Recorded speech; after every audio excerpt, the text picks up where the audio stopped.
Hello, everybody. My name is Ernesto. Welcome to another episode of Words and Beats with Phantasiis. Today we have a super special guest, Slavic Livins. Thank you for joining us. And how are you doing? Thanks, man. Yeah, I'm doing a little tired, but I'm doing great. Awesome, Thanks awesome. for letting me be a part of this. Absolutely. I mean, for those that don't know Slav, can you tell us, who are you? Who you are. What are you working on? You know.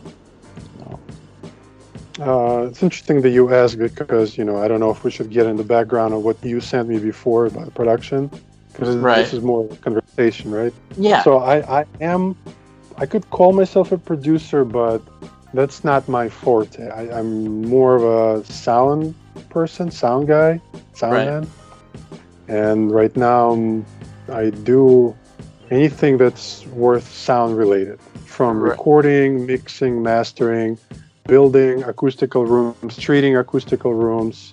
We're actually in one that's really, I didn't design this room, but I love this room because it's like really, really well built. It was all that. There's no angle. There's no straight angle Right. anywhere in this room. There's no 90 degrees angles anywhere. So I really, in the past couple of years, I've been designing schools, a recording studio for schools, Ah, for some of the Chicago public schools, and right. yeah, and kind of built a couple studios over past maybe 20 years. One of them Wow. was my own studio, was a partner that I've had for about 10 years, and I've been, in and out of some of the best, some not so best studios over the years, and from having a specific mastering room to a mixing room. We're pretty much right now. This is kind of like, I would say, more of a mixing recording studio. You can master in here because it sounds incredible. It's really, it's all about the room. It's nothing more. I mean, they say it's about the engineer. It's about the room. If I can be, in the room that I can trust my ears, it's not worth it. So, I mean, as much as you can have all the techniques and everything, but if you can't hear what you're doing, how next somebody to you would be listening to it, it's just not going to translate right. So, yes, I've been, mixing, mostly mastering, Chicago audio mastering, which I started. What is it going to be? 13 years. It was 13 years this year that I started a company in mastering. And I guess we can, throughout the interview, we can talk about that, get into details. Yeah, definitely, I don't know. absolutely, man. Like the room has a lot of vibe, and I'm pretty sure that acoustically wise is a pleasure to work with.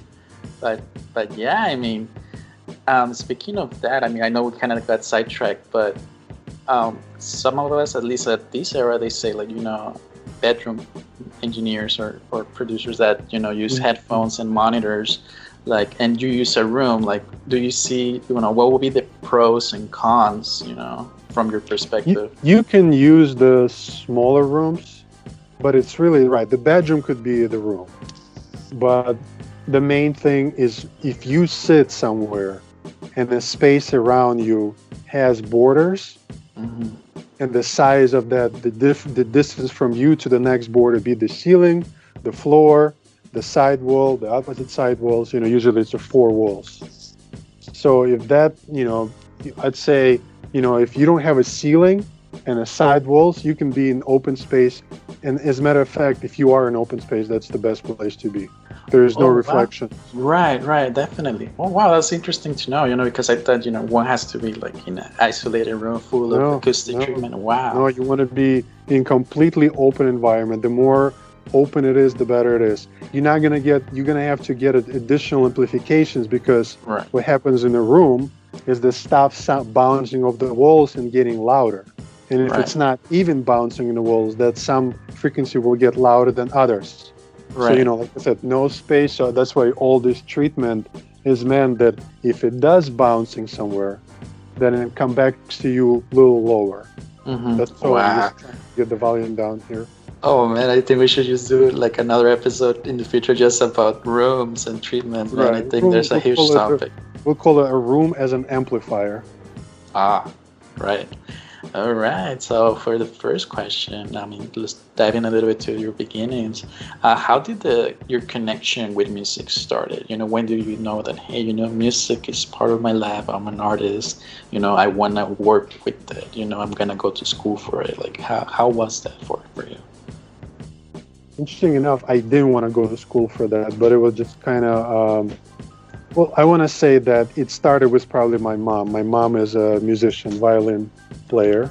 So early childhood, you know, me used to play trumpet myself for like since 7 years old, and then stopping at some point, because I was more of a, you're kind of doing it for somebody else as well, like for your parents or whatever. I don't know. For me, that's what it was. I liked the music, but I wasn't really want to be a musician. And later on, I think coming to United States, you can relate yourself probably, like, I don't know how it is, but back in USSR, and that's where I'm from, by the way, from USSR, there's no more country like that. Now they just call it Russia. So there, it's more of used to be just either a musician or you're kind of like an engineer or somebody else. Here, it's almost like a different professions that you are surrounding the music. The music business opened up so much. You can be, technician that fixes music gear. You can be a guy who records, the guy who creates sounds. You can guy who creates studios. You can be a guy who mixes sound after somebody recorded. I mean, just so many things. Like almost like there's a little role. So I was maybe doing the music a little bit, and then kind of dived in a little more of this because I felt like it was a calling. Like I liked music growing up, and it was almost like instilled in me, maybe the genes, something like that. So it just called me type of stuff. A little later, I'd say I wish I started this a lot earlier, but I mean, I've been doing this already for a long time, so I can't complain. But like I said, I see some of this younger guys, starting at, like I said, when I started playing 7 years old, I wish I started doing this at 7 years old. But, it all kind of lead into this. So the passion is definitely for my parents, but was picked up by me later on in life. Awesome. Whoa, trumpet. Who knew? That's awesome, man. What were some of the challenges, when you finished like high school and transferred to, higher education, like as far as music, I know some of the schools, make you an audition, or some of them, if you're like a performance, and if it's more like mixing and audio, and they want like like a portfolio, like, how was it challenging for you, like, to get into the school? I'd say, like what you just said about audition, that's why I didn't go to music school, which I initially wanted to do it here, because they want me to play some pieces on, my instrument is trumpet. So I had to learn and audition for that. So instead of that, I went for, this other thing, which was kind of more easier to get into, sound recording and artist management. So so there was no audition. It was just, I've had already kind of like a little bit experience with myself with a little program at home and, producing, working with an artist a little bit here and there. And so school was more of like a next step, what do you want to do, and, and not go do, honestly, I was actually for school for something else. I was going for chemistry.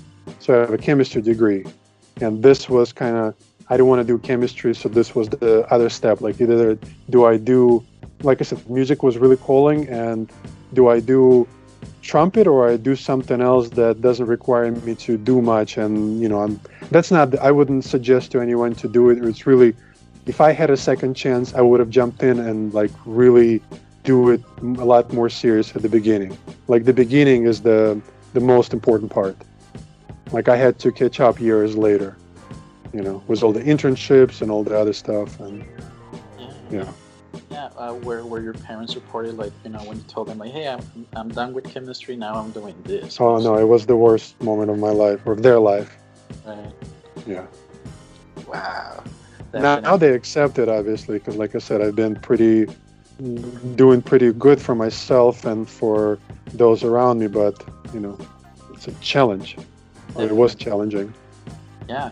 Speaking of challenging, do you have, any challenges right now at the present? Did the, COVID affect your work? The what things you do normally as far as, A mixing and little mastering? bit, I think there's a lot more remote work that comes in, which like I'm getting used to it, and I've been doing it for years, but now like a lot more. Mm-hmm.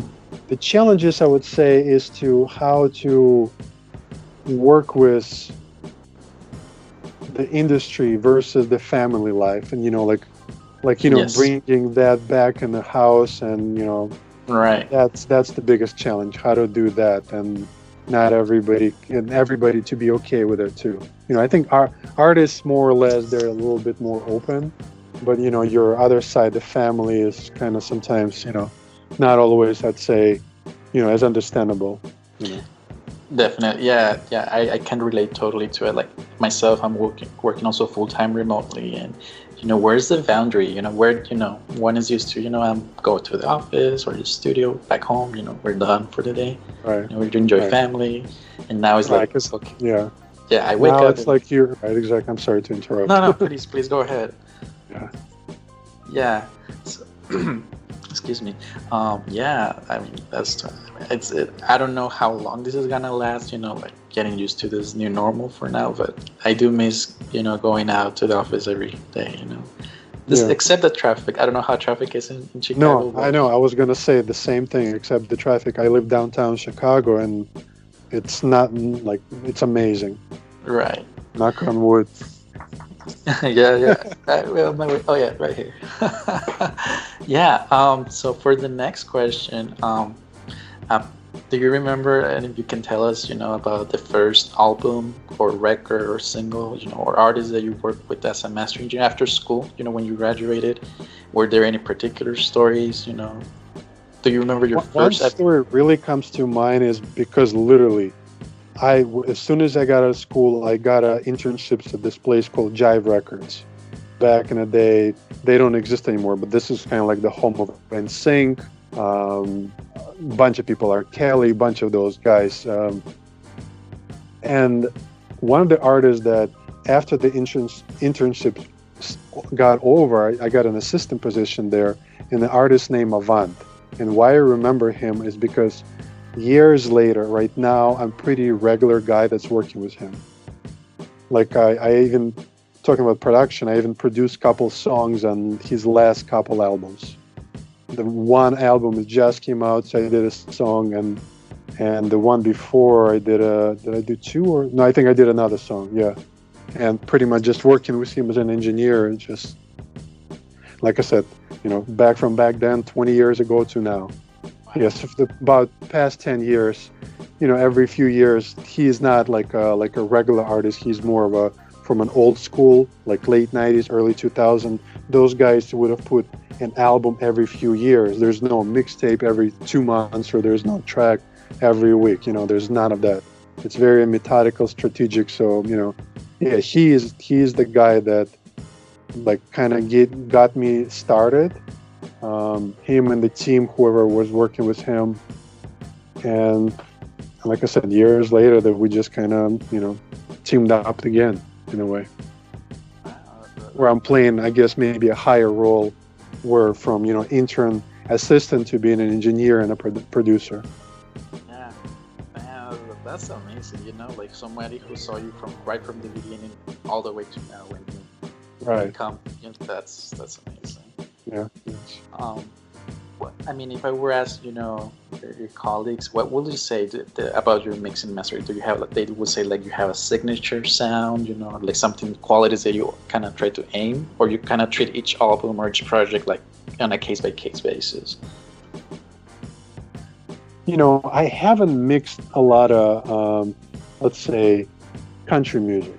Okay. So for my style is definitely goes towards louder low end and crispy high end, if that makes any sense. Yeah. That's what they say. That's cool. Yeah, yeah. I was listening to the sound samples that you have on the website. I was like, holy moly! Like my stuff. Even I use plugins and everything, but I'm not even close. I was like, Thanks, man. yeah, Yeah. I mean, I admire what you do. I mean, I'm like, I would love obviously to know what goes behind, the process, but it's amazing. It's like, if it sounds, I mean, I had it like at my volume, like at 18-20%, and it was super crisp, loud. Why, I guess I always care about the sound everywhere. I can honestly, it's a gift and a curse because it's really hard for me to go to like live shows yeah, or anything like this because I get super critical and yeah, kind of like not able to do anything because I know like right, the person who's doing the sound probably don't want to hear anything. exactly, That's something he's yeah, just doing his job, and like I said, a lot of times it's the room. There's not a yeah. great room. There's not much you can do. Definitely. So, Sometimes I feel when I used to go to a lot of shows, it was like, who is in the board? Let me take a look and check your right, levels. yeah. So for me, like if it's a great sound and I went to a show, I was like, I'm like, oh my god, thank you so much. Yeah, I mean, do you have any memories, any show that you can say like, hey, I actually can enjoy this? The last time I went to a show, I don't remember. I think the last couple times I went to some stand-up comedians, and that was the worst. Like Okay. that, especially when it's in the room with all the slap echoes and Right. like I'm trying to laugh at their jokes, and I know everybody is laughing, but I'm listening to the slap echo coming back at me from some kind of. Although at a big theater, I saw Dave Chappelle, and that was amazing. Big theaters sometimes they have like especially when the person is in the middle and you're like around.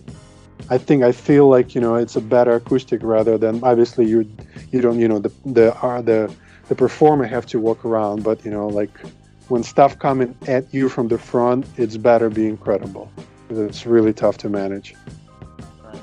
Wow. So, do you listen when you listen for music for pleasure? For fun, do you use a particular headphones or something? Yeah, I do. I do have actually. In the past couple of years, I discovered this program called SonarWorks. Yeah, I have it. Yeah. You have it, and sometimes I have like 4 different pair of headphones that I tried, and sometimes I go from one to another. But I really like earbuds. I just test myself. Speakers are essential, but the earbuds, the Apple earbuds, obviously, I'm an Apple, so it kind of comes with the territory. Or one of those in-ear that has a little more bass. Right. I think I have a model Sony MDR, something like that. I think that's what it is. I don't remember the number. Yeah, definitely. Yeah, I mean, when I rediscovered those plugins, I first, discovered them because I was, trying to find something that a flat response curve, for the headphones, and I got to this company, SonarWorks, and then I discovered they have like at the time, True-Fi, which was their high fidelity for regular music listening, like on Spotify or something like that. And I was like, oh wow! So this is how actually the music should be, sounding, because, and they show like the before and after equalization, like it's amazing. It's an amazing company. I actually discovered them through. I got the speakers, and the company that got me the speakers, they wanted to tune in this. Well, I was at somebody else's place, and they did like a demo. And they tuned the speakers to that. It was like a little production room, nothing much. And I'm like, you can't make this room sound great. And they made this speaker sounds really good. I mean, obviously you have to sit in a mixing position. Everywhere else the room is.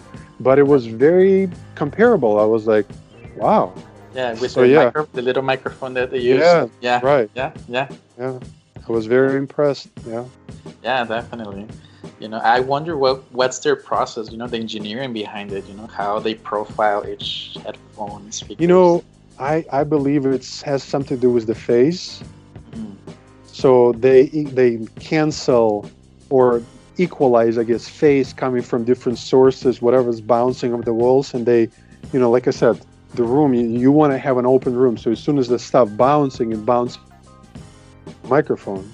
So they equalize left from right, and your mixing position kind of like balancing it out more or less. Like obviously it's not magic, but man, I would say it's without it, sound displaces. I don't know. And like I said, Definitely. then I discovered the headphones, and I was like, wow, I can actually trust some more stuff. Like I said, for me, I gotta have like 3, 4 sources, to check, because Right.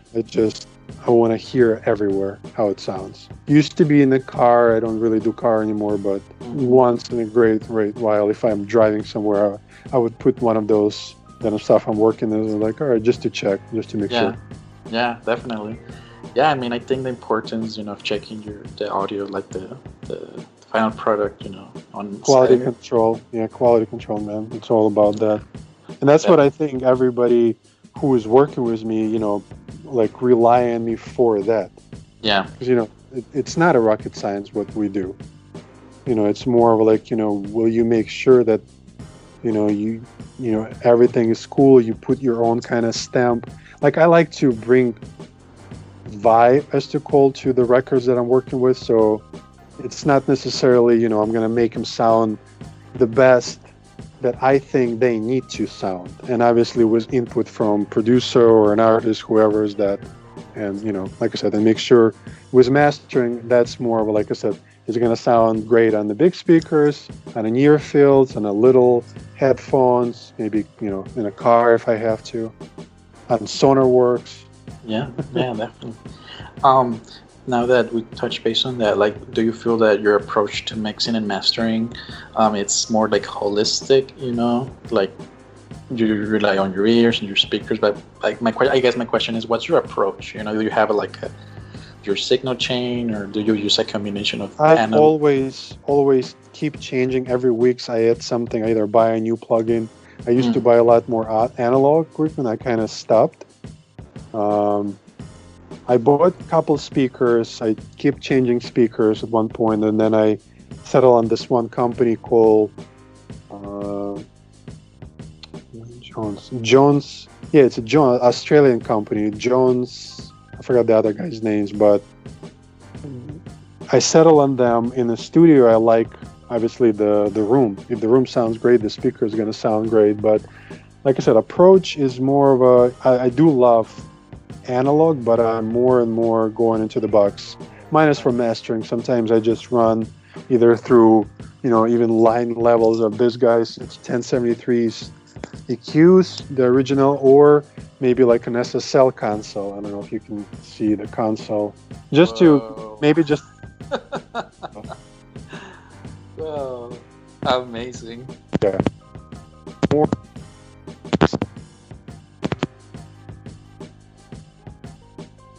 this kind of plugin. Tomorrow I'm just gonna buy some new plugins and keep adding and Yeah. revising. Obviously I do have a starting template, but it's more of a just, for just to get really quick somewhere, like more for recording. I think for mixing, it's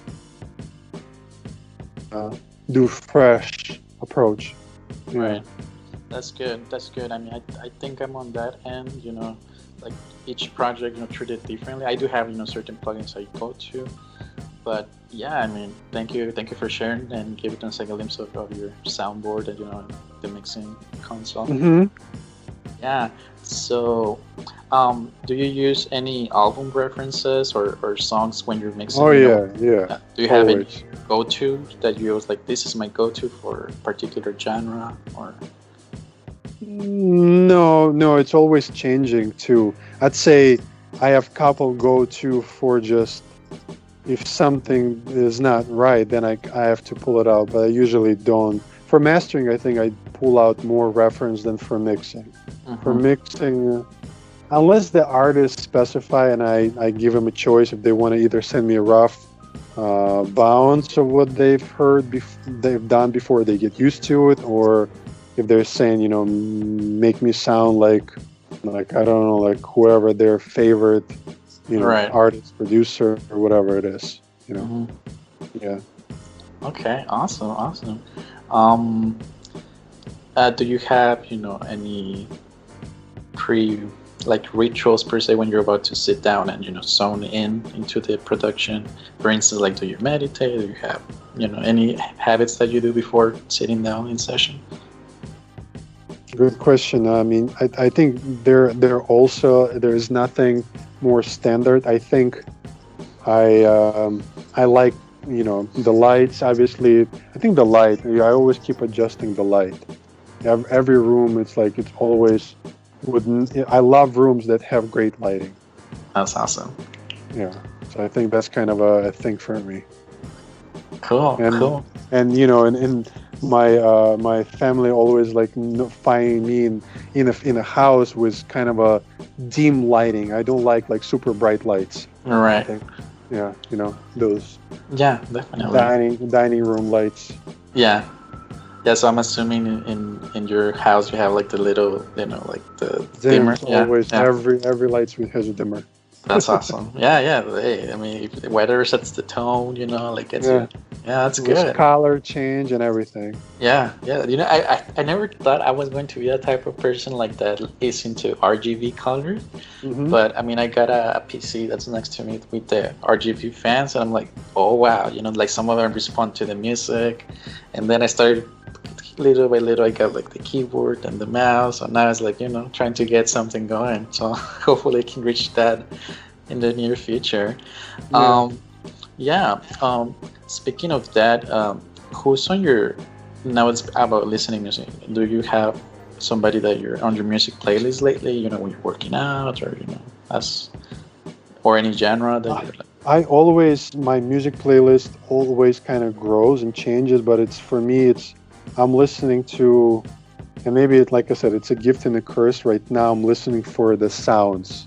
Who's Right. got the best low end? Who's got Right. some cool new, stuff that I'm hearing the music panning or something like this. And I keep adding. I have a Spotify account, so I keep adding to stuff that I'm listening. I'm like, oh, this song sounds good, and I don't work always in the same room, so Right. I have a playlist where I go to rooms and I'm like, oh, this song sounds great in this room, and then I test it in the next room that I go. I'm like, oh, this. So it's kind of like memorable, you know. Yeah, Mm. there's a song by Anthony Hamilton that Mm. I've been lately on. It's called Woo, WOO, Mm-hmm. and it just kind of gives me this weighted feel that I don't know. I don't know if I was really into him when he was pretty popular back in maybe late 2000s, but for some reason I just discovered him lately, and really interesting. Awesome, awesome. Touching base on that, like, do you have any heroes or people you look up to? Like, it can be like from the industry, like mix engineers, or people in your personal life that you people that you look up to, and why? I when I got into this business, one of those everybody would suggest you should read these books, and the music industry there were a couple of books, and I remember I was reading a couple of biography. I think there was the guy, his name Steve Ross, and he was the head of Universal Music before, when it started, and he kind of became a personal hero, as well as I look up to some of this mixers guys and mastering guys who, like, there was this one guy group called Steely Dan, and they had an engineer who was pretty much like I think he revolutionized approach to a lot of stuff, and his name was Roger Nichols. So he was probably one of the biggest, my probably number one fan, and I even still to this day use a plugin that he was a part of. It's a metering plugin. He passed away some time ago, maybe 10 years ago or something, and the plugin is not manufactured anymore. So I still use that almost as a memory, and I kind of became a process. So everywhere I go, I gotta have that plugin. And I don't know if you're I'm in Pro Tools mostly, and the new operating systems, it's becoming harder and harder to keep using the older plugins. So I'm assuming there'll probably be a time where in the future I'm gonna have to just let it go, and it's a little sad. Yeah, definitely. Yeah, I mean, what I'm thinking, for the future, because I know it's in computers, and especially Mac, like they kind of stop supporting certain, Yeah, I don't like that, but yeah, it's like keeping like an old school Mac, like if it's a laptop or I might just not updating anymore, just leave it at this, like a time capsule. Yeah, it's like an old gear, like this console that we're sitting behind, or the speakers. It's been here for the 20 some years, and it still sounds great. Still, that's all you really Yeah, need. yeah, definitely. Right. Um, yeah, so thank you for that. Let me see, next question. I know that you mentioned that you play the trumpet, but speaking of that, do you play any other instruments, or do you have any other hidden talents? Not necessarily musical, something that you consider yourself like that's a talent for you. Mm. I think at one point of time, I know I'm going to get in the tangent, but I learned how to get rid of headaches.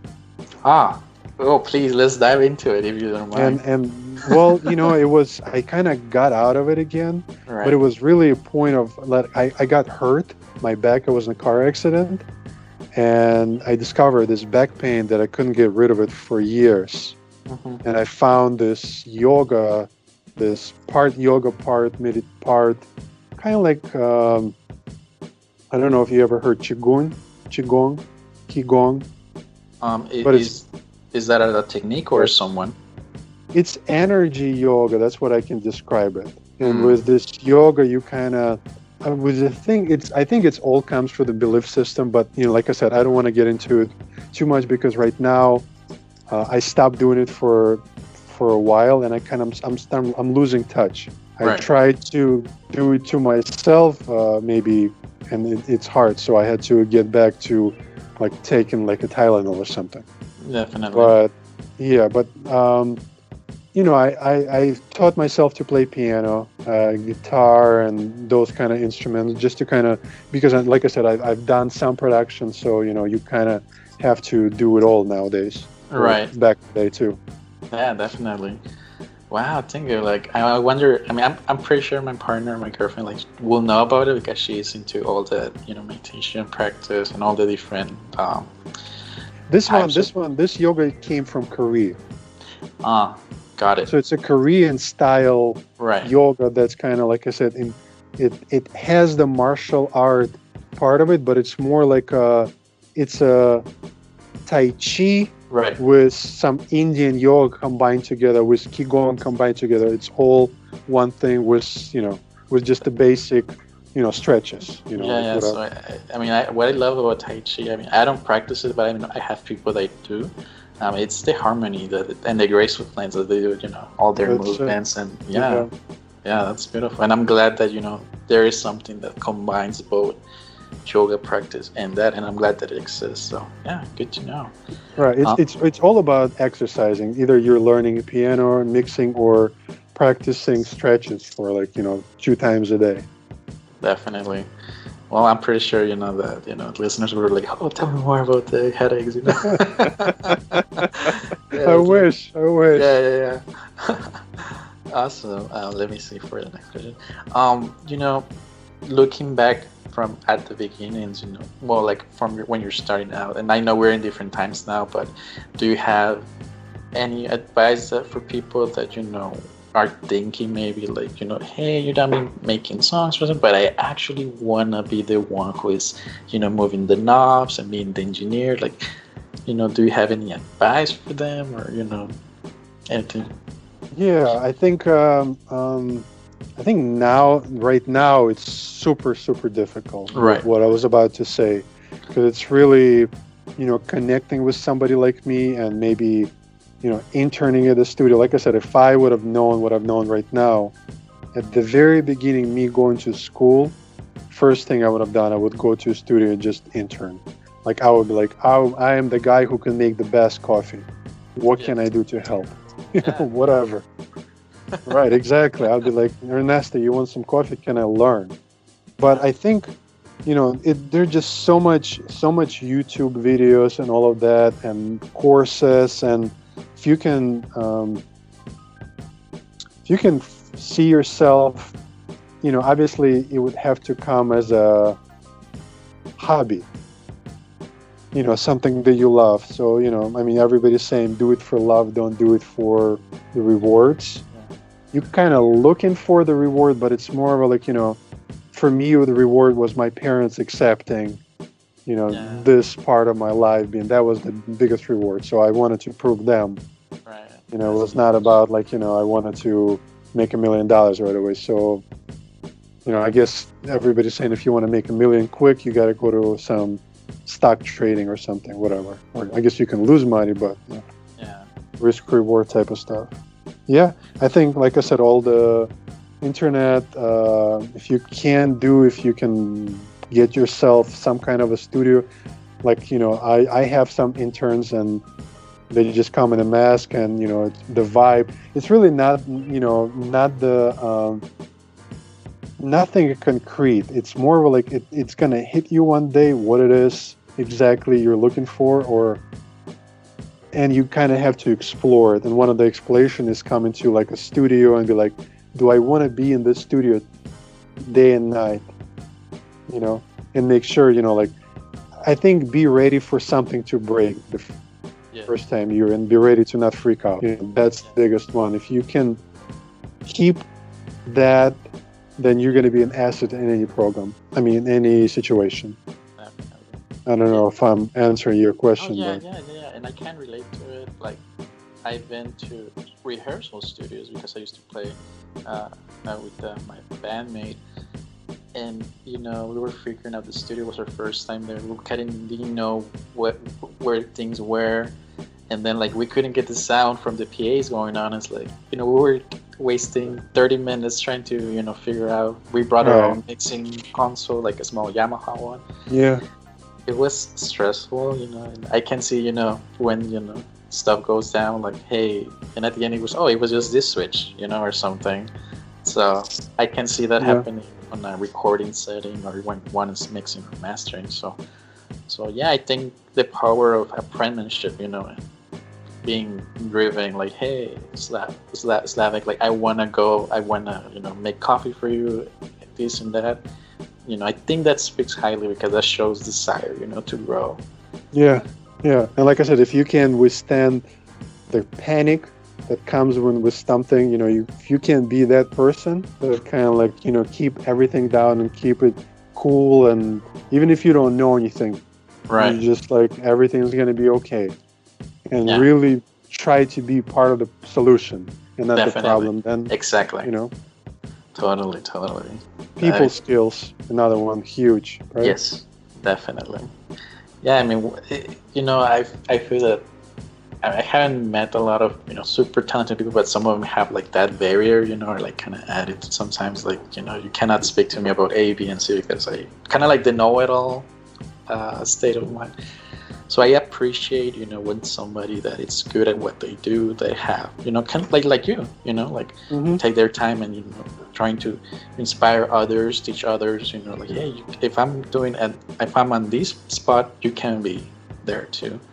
Yeah. So I'm pretty sure that your interns and students, you know, are super thrilled, you know, to have you as their, you know, their mentor. So, not every single time, I'd say, but yeah. Okay, maybe because, you know, sometimes I was like, you know, I think it's also important to have that person who's just not letting you get away with murder, because otherwise you don't learn. Right. Exactly. You know, so anyway, I appreciate everybody. Yeah, definitely. So, speaking of, you know, teaching all that, what kind of, you know, teacher would you say or guide that you are? You know, are you kind of like firm, you know, like, or you let them, you're kind of like a good parent in the way, you know, like, I'll let them mess up the low end or the high end a little bit just for them to learn, you know? Or, I mean, what kind of... I'm very hands-on, so I don't have a lot of patience. And sometimes I think I should, but, you know, if I see something is not going right, I'm just going to jump in and rather do it myself. Okay. So I think, you know, I'm not a great teacher because, you know, teacher have all the patience, they'll let you do it. Like I said, I'd rather do it myself. So if you want to work with me, you kind of have to be in that mode where, you know, you either go in, like I said, and have all the confidence in the world, or help me out if I need some help, or just be able to just stand aside and kind of like be there when I need you to, you know, rather than be like, you know, always like, let me do it. Right. Okay. Yeah, I mean, I'm assuming, if I were your student or your intern, like I would like, if I'm messing up and see you like jump in, like I would just be next to you, or at safe distance, and maybe Nowadays, right? having and having some notes or something just to see what are you doing, and Yeah. probably ask you at the end like, okay, why did you jump in, and why did you make this adjustment? I Yeah, I think. like I like that like once the session ends and like let's say it's a client for a person or for anybody, just respect the space between that vibe between engineer and a client. So the Definitely. intern is very important not to get into it with, unless the client or engineer engages them. And even Right. then, try to be very reserved.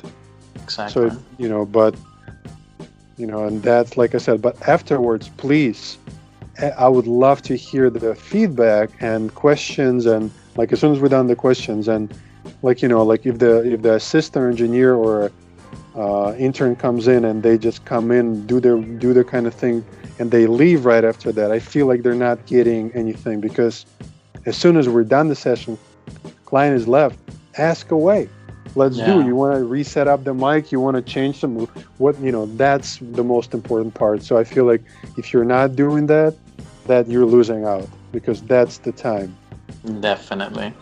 Yeah, I mean, I feel, and I think this is you bring a lot of insight that, I mean, I'm pretty sure I didn't know, and I'm pretty sure our listeners and viewers wouldn't know like how to be a good intern, or people that, like for myself, I know a couple of studios here in San Diego that I'm like, should I, but also like once you're in or whatever, like how to behave, because one is expected to do certain things, but when one is doing on session, it's like, because I'm tend to be very bubbly, I tend to be like, hey, I have a question, and probably missing that aspect, like, hey, producer, Yeah, engineer, with have. with engineers, you kind of have to. That's what I'm saying. You got to be kind of learn how to deal with people. You at the beginning, I would stand back or step back and don't get into it.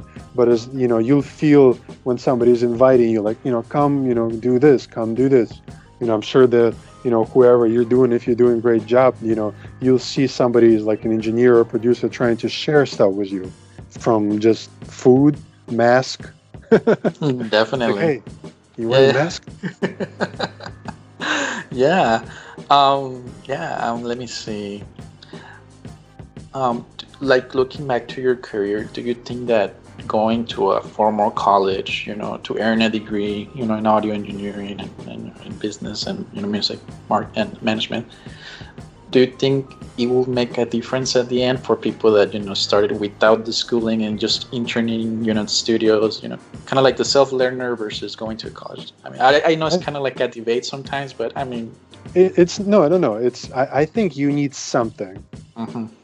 I don't think you can just jump into an intern and be this because, well, you need to get somewhere to practice, and school offer practice rooms, all of that stuff, and they offer structure.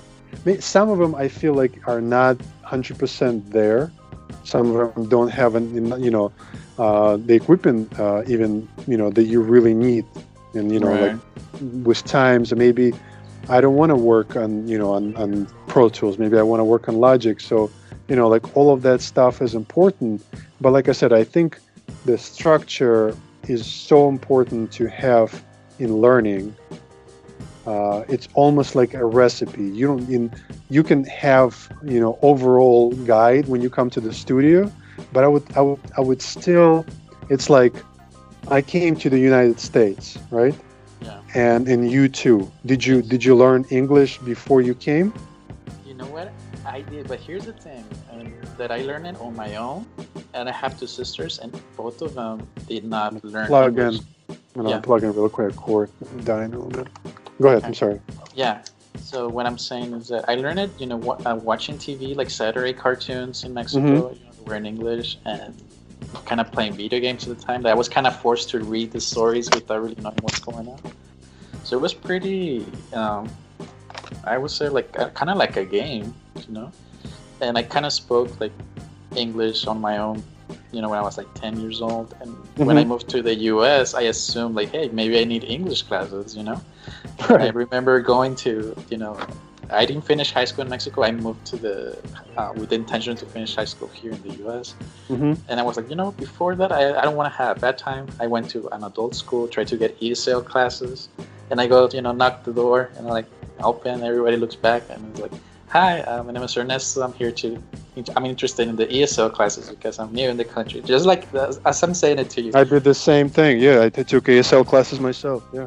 Yeah, definitely. And everybody's looking at me like, how? Why? And the teacher says like, are you sure you need ESL classes? And I'm like, yeah. I mean, because I never been in the U.S. So I mean, she did like a test, like a reading, writing, and it turned out I was, at college level. So he was like, what's your plan? I was like, well, I want to get my bachelor's and move on and so forth. And yeah, I skipped the ESL and went to do my GED diploma, which is this high school equivalent.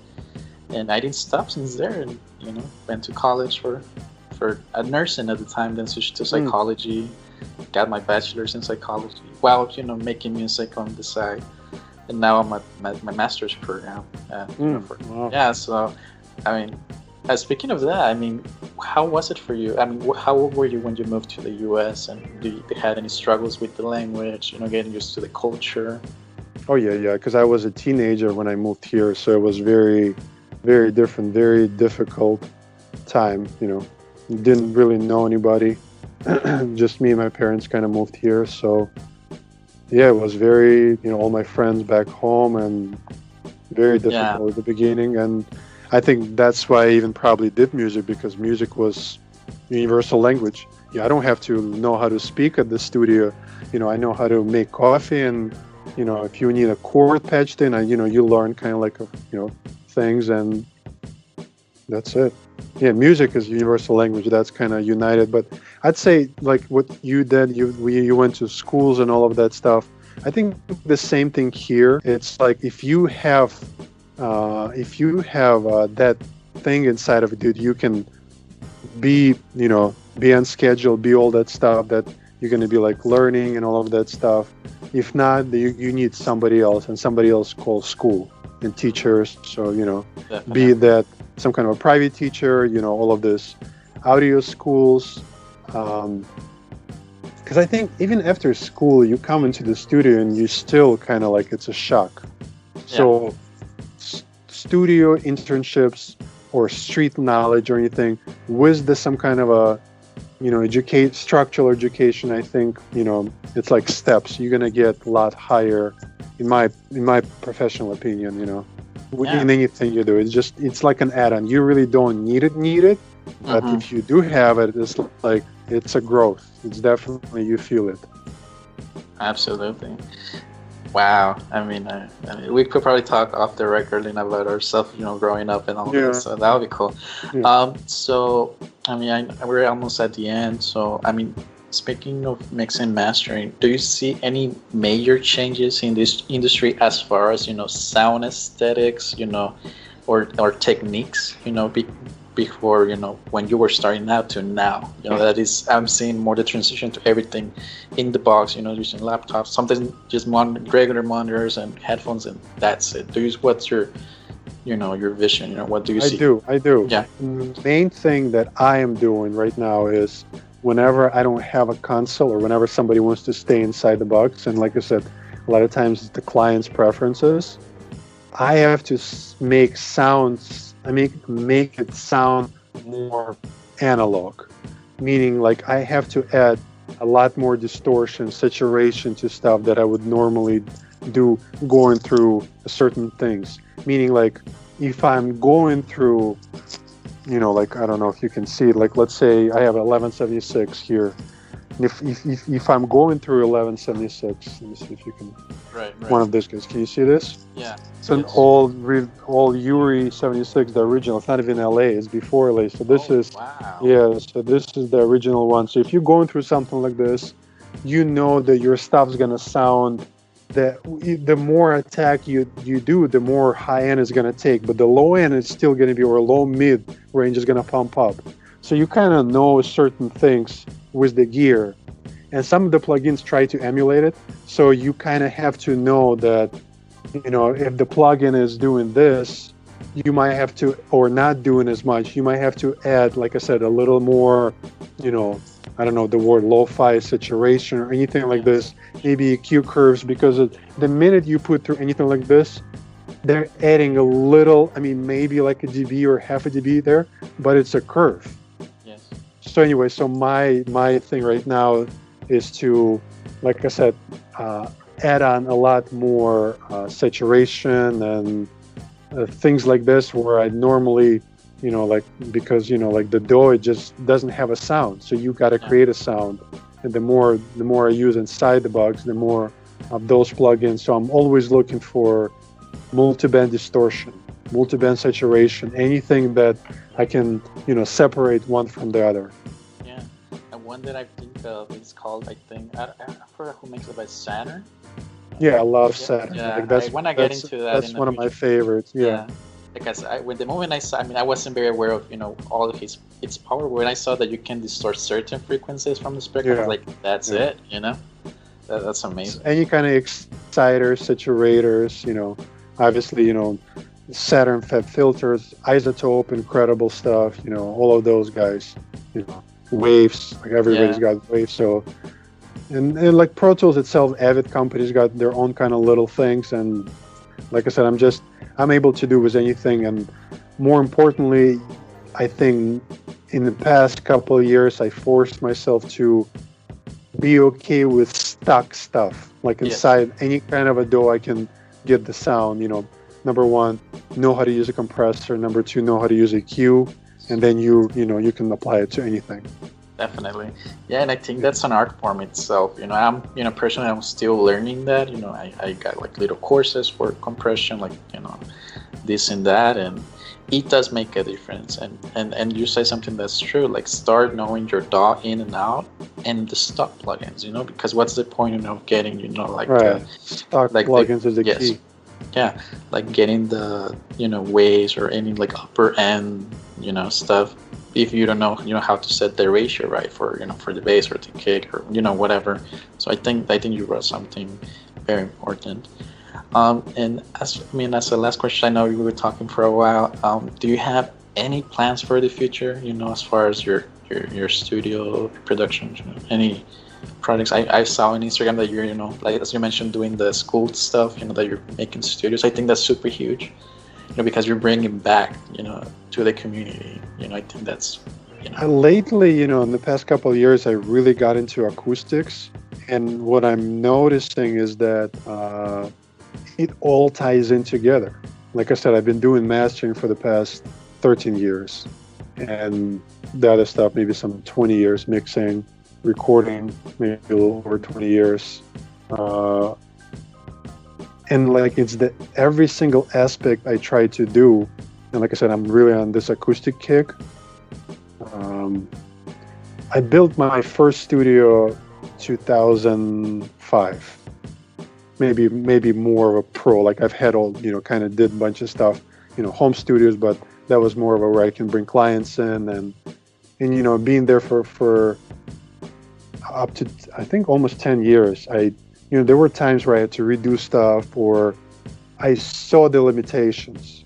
So my goal is to create something where it doesn't have limitations. Like next studio, if I ever build, or for somebody or for myself, I want to, you know, obviously, like I told you, it's, you know, if you can be an open environment, completely everything is open, then it's, you know, it's the best thing. But obviously, you know, we are, you know, not everybody wants to hear a big bass or screaming vocals, you know, in the backyard or whatever. So, you know, so I think maybe some kind of like a house in a nature somewhere, you know, I would love to build, you know, where, you know, I can go there and it'd be some kind of a creek.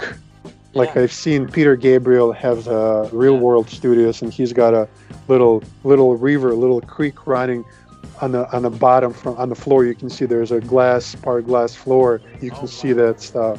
I mean, stuff like this, just, you know, incredible, right? Yeah. And do you think that Chicago offers that type of landscape for you to build, you know, if it happens, you know? Like... Not in the city, so I would have to go somewhere. So for now, I'm in the city, so we'll see how it goes. Yeah, definitely. Well, Slav, social links or social media. Where can people find you?